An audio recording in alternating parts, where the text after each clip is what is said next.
KUAM News Headlines is presented by Calvo's Insurance, a legacy of trust, serving Micronesia since 1938. Matson, celebrating 25 years of commitment to Guam, Micronesia, and the CNMI. Cars Plus, home of Guam's first and only lifetime powertrain warranty. Visit carsplusguam.com for details. McDonald's of Guam, I'm loving it, and King's Restaurant, serving your local breakfast, lunch, and dinner favorites for over 45 years.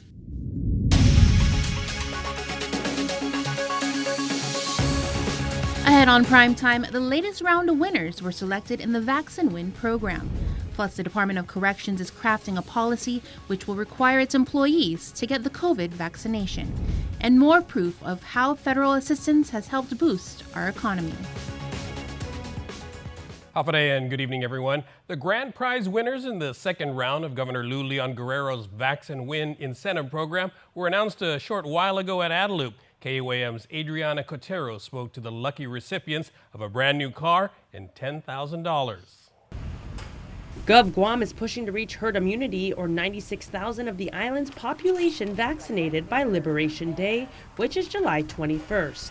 In order to ensure this, the governor is enticing the community with weekly grand prize giveaways. And I just want to thank the families that are here who have saw the importance of getting vaccinated and really got vaccinated, not because they wanted to win something, but because they wanted to win something for their family in terms of their protection, their safety, and the safety of our community. But they did enter and they did win. The exciting announcement was made by Governor Lou Leon Guerrero and Lieutenant Governor Joshua Tenorio on Wednesday afternoon. Taking home a new 2021 Nissan Versa SR was 74-year-old Jose Pinco. He received his first Moderna dose on January 13th and his second dose on February 10th. I feel great, but this is the first time I ever win a prize. You don't know when you're going to win. Might as well register now, because just like I said, I never win anything. So as soon as my wife registered me, I was surprised when Crystal called me up this morning and says, "Are you for real?" I says, "Yes, sir." So, I recommend everybody should register and get their vaccine up. And the $10,000 cash prize goes to Petronillo Rodrin, who just celebrated his 71st birthday earlier this month on June 8th. Speaking on behalf of Rodrin was his son, Aaron Rodrin. This morning I told him he won the prizes, but we don't know yet which one is, if the car is the 10,000, but he's very happy. Rodrin received his first shot of the Moderna vaccine on January 12th and his second dose on February 10th. If we're vaccinated all, it's helped not to spread the virus. Thus far, 90,933 island residents are fully immunized, with 51,535 individuals signed up for the program. There is still a chance to enter. All you have to do is get vaccinated, then register on the GVB website. That's visitguam.com/vax. Winners are chosen every Wednesday until July 21st. Reporting for Guam's News Network, I'm Adriana Cotero. You may need to get a COVID shot to work at the Department of Corrections. Prison management is working on a policy to require employees to get vaccinated. Here's Tyler Matanani with a story. 72% of the inmate population at the Department of Corrections is vaccinated against COVID, while the vaccination rate for employees is 10% less. DOC spokesman Major Anton Ugin says that while they're encouraging both inmates and employees to get their shots, they're also working on a policy that will mandate it for DOC employees. I'm of the impression that we can order our employees, based on my research, that this is a public health issue. And the nature of our job, that we should be requiring our employees to get vaccinated. We're just trying to encourage them right now, but I'll tell you right now, in the next few weeks, we're probably going to put out an order where we're going to have to order them to get vaccinated. Okay. Unless they have medical or religious issues. And as long as nothing is violating the American Disabilities Act, he says they should get the green light. DOC has been in communication with the Attorney General's office to work out the legalities. The government needs to really look at it. I think the governor and her legal team and the AG should be, right now, at least exploring it. What are the options about having an organization or even the government forcing their employees Saipan did that, and 7 of their firefighters lost their job. Uggan said that based on his research of how other states are handling vaccines and employees, the main question being asked is how far can an organization order their employees to get vaccinated? In the end, he says the government has an obligation to protect their workers. If you're an employee here at this department, we have an obligation to provide you a safe working environment. And if that's from a contagious disease like COVID, then we as a department should do what we can to protect you and your family, when you come to work here. He adds that the nature of the job makes it difficult to maintain social distancing and that the inmates are under government care and they have the responsibility to make sure they're safe. If that other variant gets here and starts really spreading, we're going to be in trouble, and we're not sure if Uncle Sam's going to bail us out this time. Reporting for Guam's News Network, I'm Tyler Matanani. And COVID-19 vaccinations and testing resumed today at the Dededo Farmers Co-op. They were canceled Tuesday due to inclement weather. KUAM's Isaiah Uggins stopped by the clinic. Shadia Constantine is a physician working on Guam, but is also a wife and mother to 3 boys. She shares that her family was brought to Guam to get immunized against the coronavirus. My family live in Japan. They are all Americans. I got vaccinated earlier on. So because the rollout in Japan is being so slow, I brought them here to get vaccinated. So my husband and my 13-year-old just got the vaccine thanks to Guam. Thank you. Her son, Roman Constantine, received the first dose of the Pfizer vaccine. He shared what made him roll up his sleeve. Because I'm 13 and I want to be cured of the coronavirus. I don't see why you need to be scared. The vaccine is good. Shadia's husband, 40-year-old Jonathan Constantine, and 70-year-old Daisy Macawalang of Manilao shared why they got vaccinated against COVID-19. I want to contribute to getting rid of this pandemic. I want to be one of the people getting it cleared and hopefully telling more people about it so that everybody gets it. Because we're planning to go to mainland for family reunion. So I want to make sure that we got everything before we leave. Despite the rainy weather earlier in the week, the COVID-19 combination clinic spearheaded by the Department of Public Health and Social Services and the Guam National Guard went well. Medical Task Force Acting Commander Major Roseanne Aparon said after an hour of operations, about 70 doses of the COVID vaccines were administered. She says those who showed up to get vaccinated share that they are looking forward to winning something from the Vax to Win incentive program. Mostly for their health and their safety, for that of themselves and their family members. They also come through, some of them have heard of the Vax and the raffle drawing that we have going on in the government as a good incentive. By the end of the day, 100 doses of the COVID vaccine were administered. As far as COVID testing, DPHSS Nursing Resource Command Margarita Bautista-Gay said testing was slow Wednesday morning compared to last week where 100 samples were tested. So we just had one with loss of taste and smell, coughing, slight fever, sore throat, runny nose. Those are common symptoms for flu, but because of COVID, they're scared that it might be COVID. So they're just making sure that they're safe. She also shared that 60 people were tested with 90 specimens collected today at the clinic. Reporting for Guam's News Network, Guahusi Isaiah Uggin.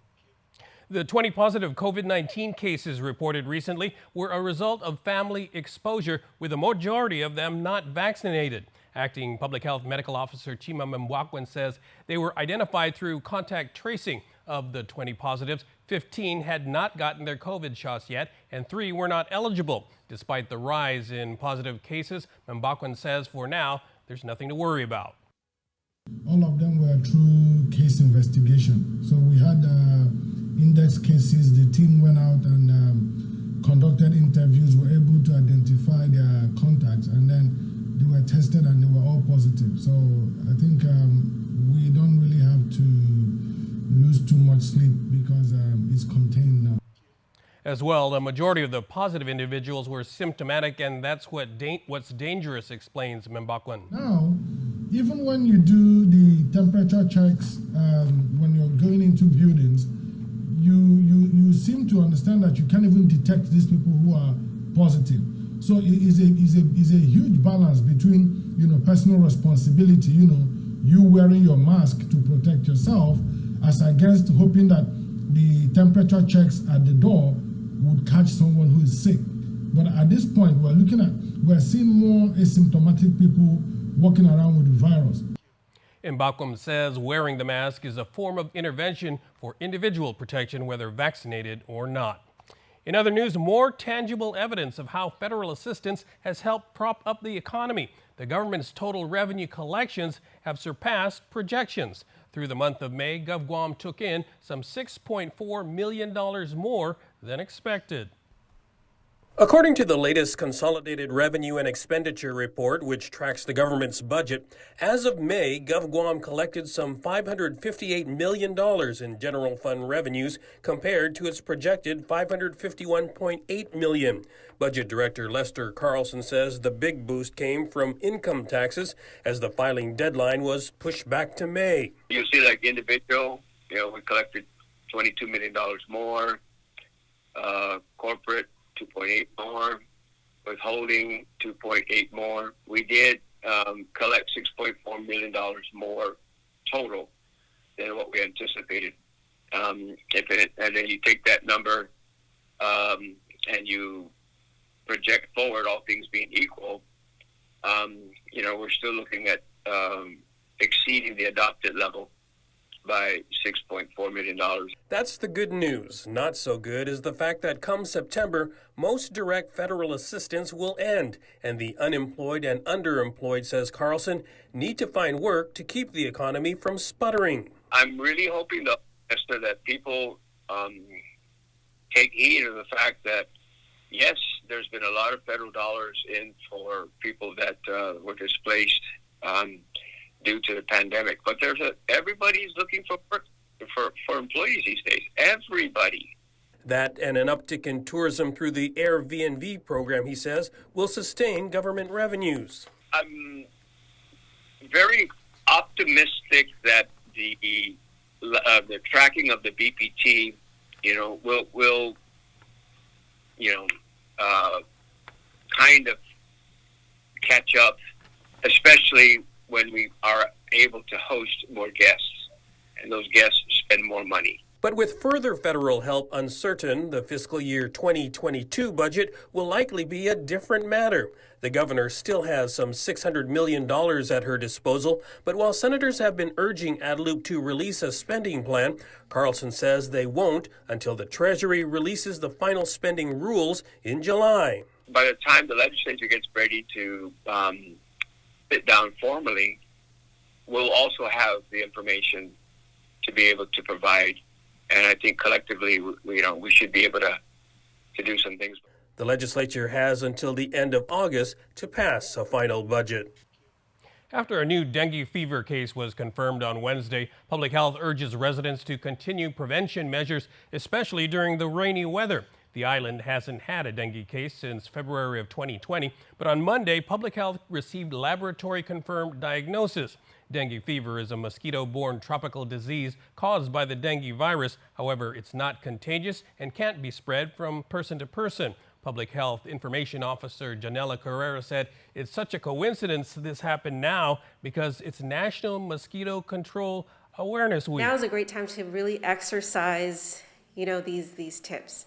If you have any flower pots, the base of the flower pots, sometimes the water tends to collect around that area. Make sure you constantly check and throw it out.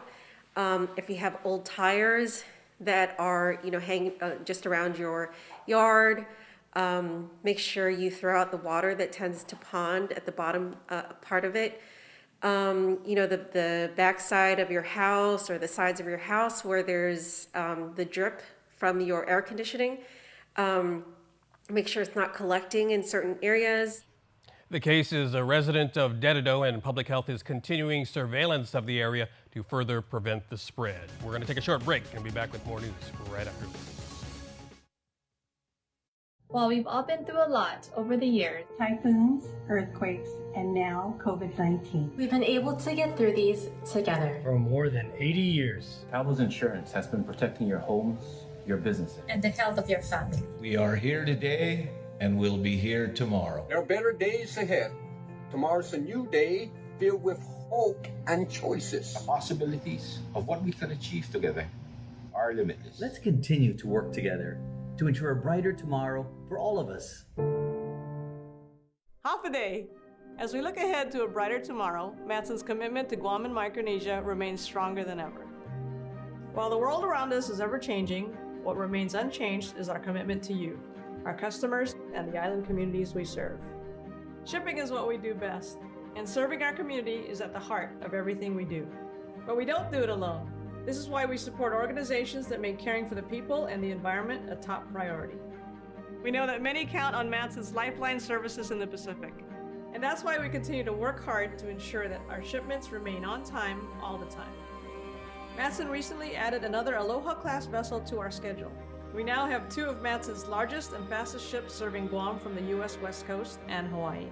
With our new state-of-the-art vessels, we stand ready to support the region's economic recovery.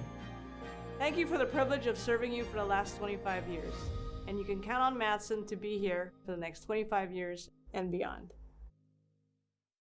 KUAM News, in partnership with the Guam Visitors Bureau, brings you the Guam Safe and WTTC Safe Travel Certified Program Showcase. Look out for this powerful symbol for visitors, island residents, and industry workers alike, as it represents establishments with a consistent global commitment to safety practices. Stamped with approval by the Guam Visitors Bureau and the World Travel Tourism Council. Every Monday on KUAM News will feature a different local business who's taken the Safe Guam and Safe Travels pledge to maintain health and safety standards to get Guam back on track. Log on to visitguam.com to see how your business can receive the designation, what businesses in our community are Guam Safe certified, and have the WTTC Safe Travel certified.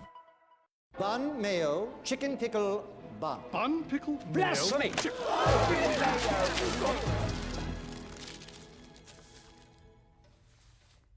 No bun. The Naked Chicken Chalupa, only at Taco Bell. It's a special delivery to your inbox every week with your KUAM News Roundup, program advisories, and promotions. Sign up for the weekly KUAM Digital Digest today on KUAM.com. Welcome back. Underway at this hour, the first in a series of public hearings on legislation that could have a profound impact on medical practice on Guam.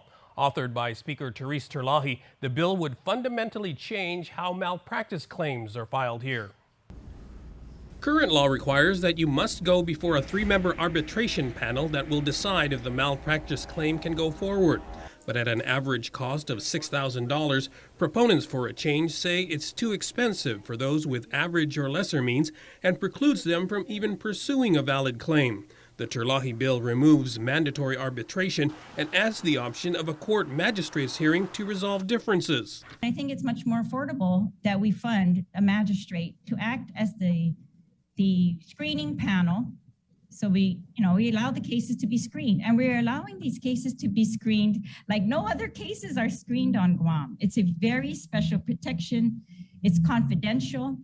They're going to screen for frivolous cases. Terlahi says doctors who have not acted outside of the established care for Guam are still protected because the standard doesn't change. I think that needs to be made very, very, very clear, because there's a huge misconception out there that now they're going to be exposed to all kinds of liability that they weren't exposed to today, and that's absolutely wrong.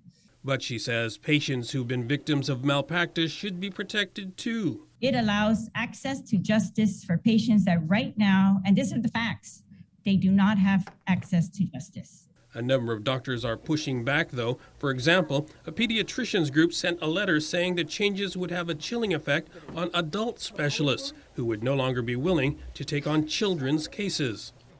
Hearings on the bill are also scheduled for Wednesday, July 7th and Monday, July 12th from 5 p.m. to 8:30 p.m. One of the biggest hurdles for claimants in leasing Chamorro Land Trust land is the lack of utilities on the lots and the cost of self-installation. During an oversight hearing today on the CLTC, Committee Chair Speaker Therese Terlahi said one of her priorities is to get $25 million in American Rescue Plan funding to pay for infrastructure development. This infusion of infrastructure to large tracts will encourage the development of affordable and permanent housing and assist with the establishment of additional business activity in parts of Guam currently underutilized. Joey Cruz of the Land Trust Commission says they've been preparing for the possibility of infrastructure funding by reaching out to the power and water companies. 2 or 3 weeks ago, we sent a letter to the utility agencies, which is Guam Waterworks and Guam Power Authority, requesting for a copy of their shape files. It would enable us to accurately identify which parcels don't have utility connections, water or power or sewer, and it would also enable us to plan better and to project how much it may cost. According to officials at the hearing, there have been about 11,000 applications submitted since the CLTC first started accepting them in 1995, but only about 2,000 leases have been awarded in the ensuing 26 years. 29-year-old Lawrence Vincent Fergerger has entered a plea agreement for assaulting a 4-year-old girl with the intent to commit criminal sexual conduct.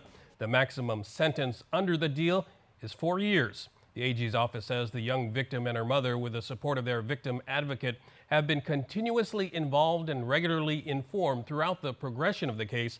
The prosecution says their input was heavily considered when deciding to convict by plea agreement instead of proceeding to trial. A sentencing hearing is scheduled for September 24th. A major economic forum on Guam's reopening strategy, sponsored by the Guam Hotel and Restaurant Association and the Chamber of Commerce, is set for tomorrow. GHRA President Mary Rhodes says representatives from various government agencies, including GVB, the airport, the Labor Department, Public Health, and others involved in the pandemic recovery and tourism, will be there. They'll be providing updates on our reopening initiatives and some of the questions I know a lot of people have had regarding some of the specifics with regards to our quarantine protocols and our reopening dates, but also what it was next. We have vaccine tourism, tell me about it, but what's next after that? And how do we get other businesses online and other optional tours and other parts of the economy online? The forum is scheduled for 8 a.m. to noon at the Hyatt Regency. Governor Lulian Guerrero will be the opening keynote speaker. Sports is next. Don't go away.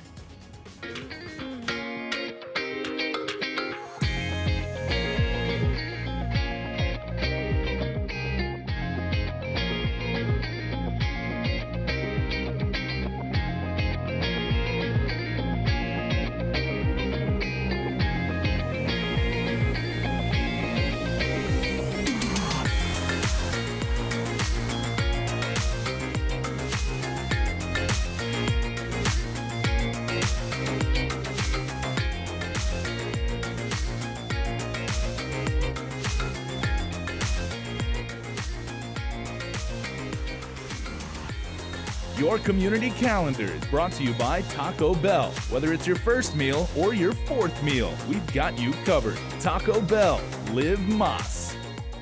Do you feel like you're missing out on something? Make life more rewarding with Pacific Points. Earn and redeem points for bill rebates and free load at IT&E, discounts on fuel at Shell, vouchers at Foodies, and United Mileage Plus miles. You can even pay with Pacific Points at IT&E, Shell, and Foodies. Pacific Points. Do more, get more. We're one of 8 U.S. regional fishery councils established under the Magnuson-Stevens Act. The council uses the best available science and local knowledge to develop fishery management plans for over 1.7 million square miles of our productive Pacific waters. We worked with local scientists and managers to develop an app that captures detailed fishery data. Accurate CATS data from the fishing community are needed to sustain fish populations. Take a proactive role in fishery management. The power of data is in our hands. We won't. We will wait.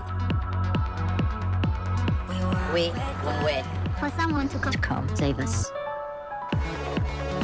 We won't wait for the waters to be cleared. We won't just wait to breathe clean air. We won't wait to uplift our lives today and to embrace our now for better.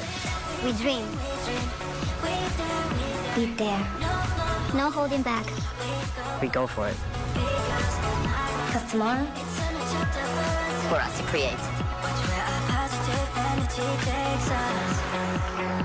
For tomorrow, we won't wait.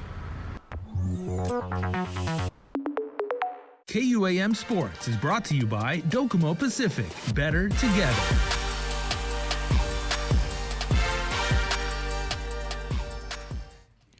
What's up, Guam? Dave Delgado here for KUAM Sports. Thanks for watching. Tonight on the show, we're going to hear from Roque Martinez days after a tough split decision loss to Josh Parisian at UFC Fight Night in Las Vegas. Check it out.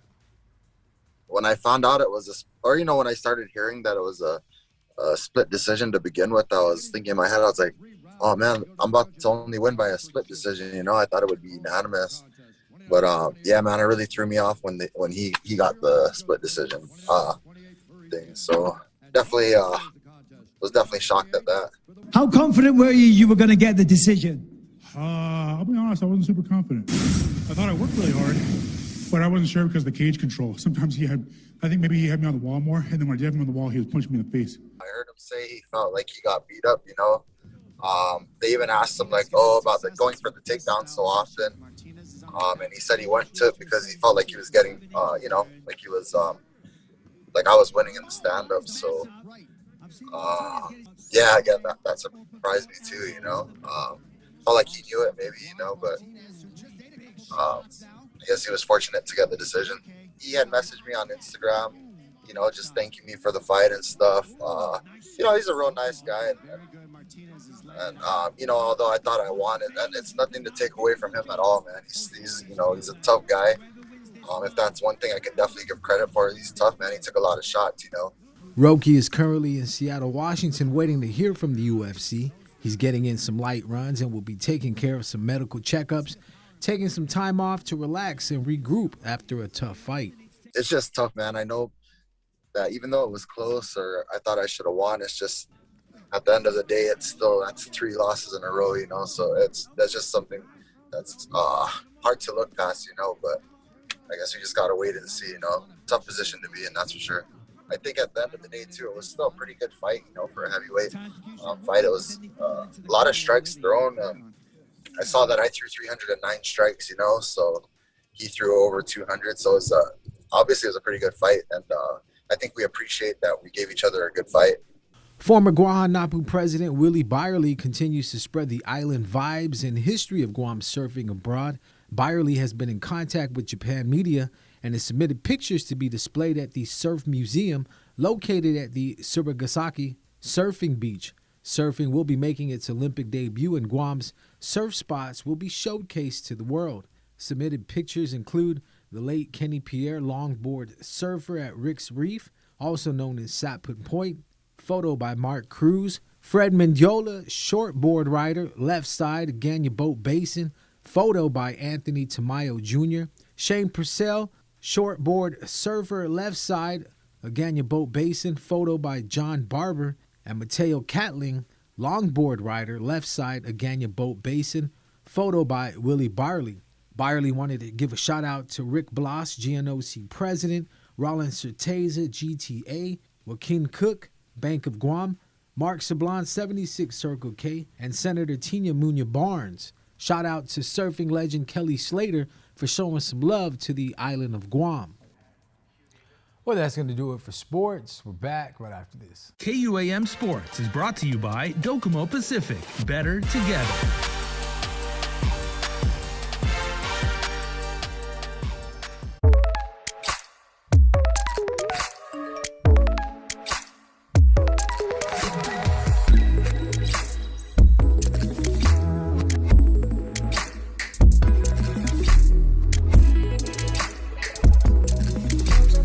It only gets better with more. Customize and save with the fastest internet speeds in the Marianas by adding mobile, phone, and TV to your bundle with Business Bundles Plus. Docomo Pacific Business. Work better together. We knew it was time to make these when we started asking things like, wouldn't it be nice to be able to get a warm cinnamon roll right now? And why can't this kind of muffin come from the same place as a McMuffin? And isn't your coffee lonely without company from a glazed apple fritter? Well, consider these our 3 resounding yeses. Meet the new bakery sweets at McDonald's. Ba-da-ba-ba-ba. Guam's auto appearance specialist, Elegant Reflections, has been providing the automotive industry with professional detailing and car care products at its highest quality, from complete detailing, full interior detailing, exterior detailing, headlamp restoration, hand washing, seat and carpet shampoo, engine degreasing, undercarriage cleaning, paint sealant, fabric protection, paint oxidation removal, and so much more. Visit us at our new location. Call 646-5555 for an appointment. Elegant Reflections, Guam's auto appearance specialist, over 20 years of experience. And as always, before we close out the news tonight, here's our latest round of birthday shout-outs from the Cold Stone Creamery Birthday Club. Happy birthday on this June 23rd to Liam Anthony. Happy birthday number 2, and we love you and hope you enjoy your day. Say mommy, daddy, sissies, and your brother. And Lawrence Lazama, your entire familia is wishing you the very best. Happy birthday to Liam and Lawrence. Hope you have a fantastic birthday today.